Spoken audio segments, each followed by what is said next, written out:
Es domāju, kas gan par jocīgu cilvēku, kurš nauc tik daudz. Ēriks, viņš nekad nepamat nevienu nelaimē.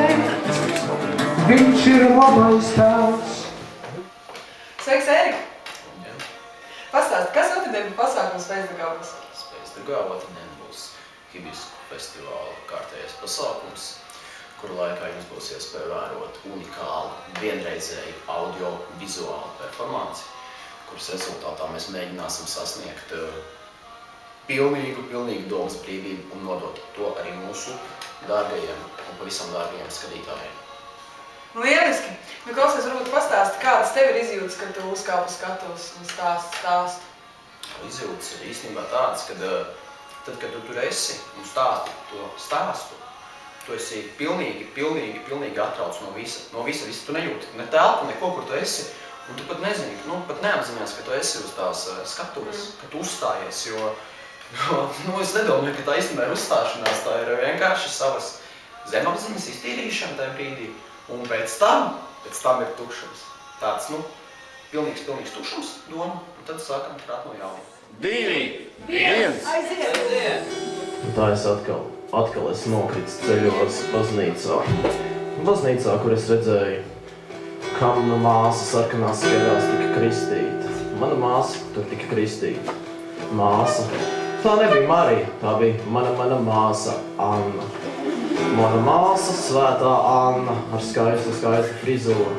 Viņa bļauj uz mani, ka reiz, kad es atceros viņas kristību Dievu. Tos sarkanos apavus un viņas sasvaldīt baltos zobus. Tas iemesls, kāpēc skatītājiem būtu interesanti apmeklēt šo pasākumu? Manuprāt, nekas līdzīgs nenotiek. Vismaz mūsu galvaspilsētā. Vismaz tik lielā mērogā, kaut vai viņš ir ļoti šaurs, viņš tik tā ir liels. Vai ir kaut kāds sižets paredzēts? Vai arī tas viss notiek pilnīgi uz vietas, tīri tā notiek? Kā tas ir? Cik iesudēti var būt no zemapziņa?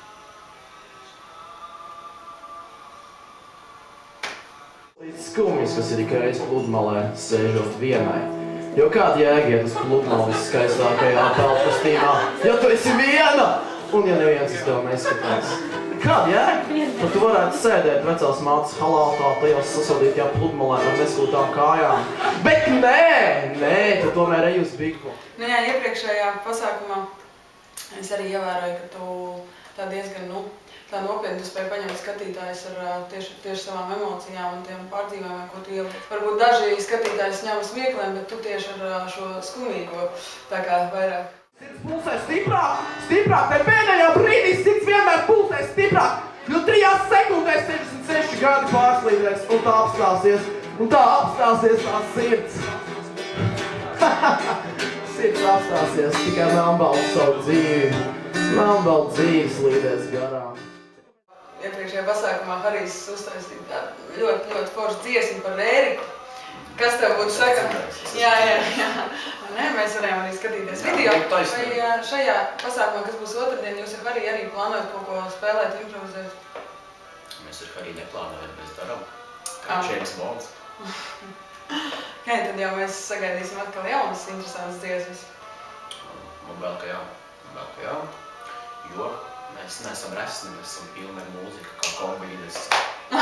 Bet es jau teicu patiesības vārds, un tie skanēja Hare Krishna, Hare Krishna, Hare Krishna, taporā, Hare Krishna, virtuālā dzīve. Ir kaut kādas īpašas tādas tēmas, kurām sanāk pieskaties? Ir tēmas, kuras ir ļoti dziļi nosētušās. Jā. Tās nevar vienreiz izslēgt, un par viņām aizmirst. Tās vienkārši. Hare Krishna, Hare Krishna, Hare Krishna, come on! Hare Jēzus, Hare Kristu. Paldies, Ērika, padalījies ar savām domām un emocijām. Tad jau tiekamies ar Ēriku un pārējiem hibiskiem otrdienas pasākumā Spēcdagā. Sākums 20:20:00.